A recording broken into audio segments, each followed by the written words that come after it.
Let me bring in straight away President Biden's foreign policy spokesman from the National Security Council, Admiral John Kirby. Thank you for talking to us. We were just hearing now about these prisoner of war releases. Surprising. I don't think anyone expected that. What more can you tell us about the negotiations that took place? Saudi Arabia clearly key.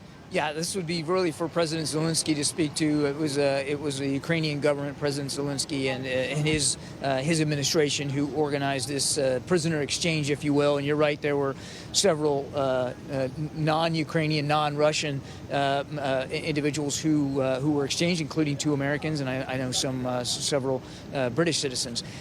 We're grateful for the work of the Saudi government and the Crown Prince in particular for helping arrange this transfer, this exchange. And obviously, we're glad to see these Americans get home. I would add, as happy as we are for them and their families, and of course we are, we're glad to see them home safe or will be home safe soon. This is not the time for Americans to be traveling to Ukraine to fight in this war, and we have been very clear about that.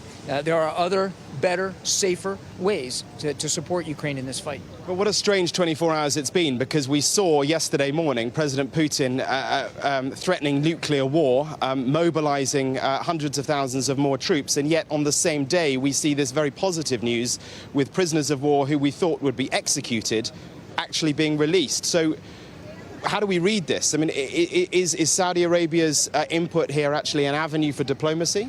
I think clearly in this case it was. And you saw the Saudi government step up and be willing to help participate in this exchange. And again, we're all very grateful for that.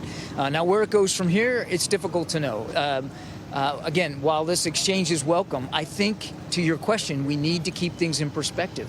He has now called up, Putin has called up 300,000 reservists. He is now calling for these sham referenda in places in the Donetsk and down in the south so that he can try to achieve some political legitimacy where he can't achieve any military legitimacy in Ukraine. And so there's no sign right now. And you've heard this from President Zelensky, that the war is coming to a close or close to becoming to a close. And that's why, on the United States part, we're going to continue to support Ukraine. But these are dangerous times when President Putin is clearly on the back foot. He is threatening nuclear war. He has the largest nuclear arsenal in the world. I mean, for people on the streets of New York, on the streets of London, what do you tell them? What does the White House tell them? We certainly take this rhetoric seriously, and this is not rhetoric that he hasn't used before, certainly over the last 7 months. We're monitoring their nuclear capabilities as best we can. And all I can say to the people here in New York and to people around the world is we have seen no indications that we need to change our strategic deterrent posture. So how does this war end? It should end today. It could end today if Mr. Putin would just pull his troops out and be done with it. Now, clearly, that doesn't seem to be in his mind. So short of that, it probably will have to end. We would like to see it end in a diplomatic way at the negotiating table. And we're going to do everything we can to make sure that Ukraine can succeed on the battlefield so that Mr. Zelensky can succeed at the negotiating table if and when it comes to that. Some argue that it is the case that the West just needs to deliver on weapons, more weapons, in the way that America has been doing, the British have been doing, some European countries not so much. Are you, the Americans, is President Biden frustrated that more European countries are not delivering weaponry in the way that they could? The president understands that these are sovereign decisions that every nation has to make. And he also knows and appreciates that there are some 40 other countries who are contributing security assistance to Ukraine at various levels, clearly, and with various different types of capabilities. That's to be understood. We respect that. These are sovereign decisions. But just think about that.